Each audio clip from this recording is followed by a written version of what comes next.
we don't see the big picture. We don't see the perfection in everything that is orchestrated.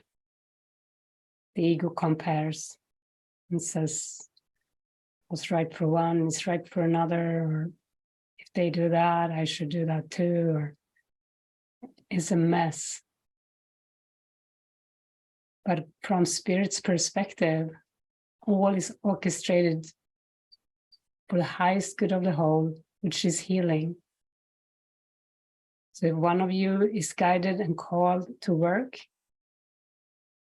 and one of you is not, it's a perfect orchestration by the Holy Spirit.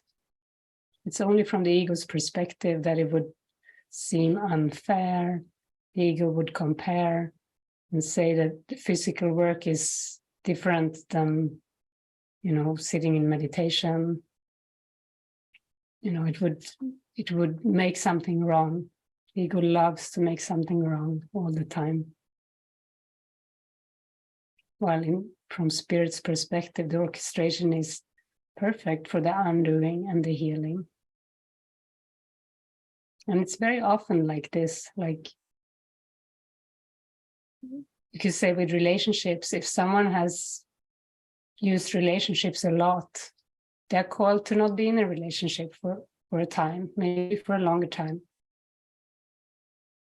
If someone had a lot of sex, they are called to abstain from sex for a longer time, maybe. If someone has been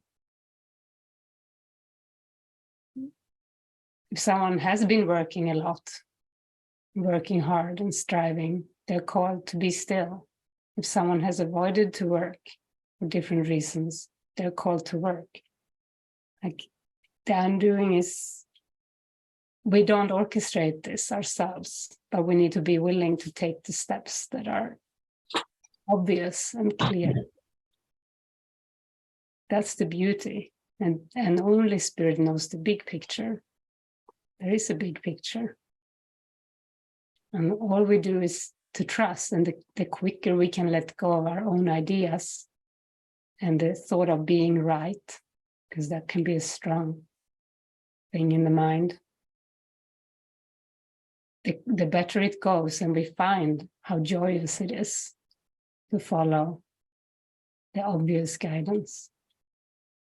It's very beautiful.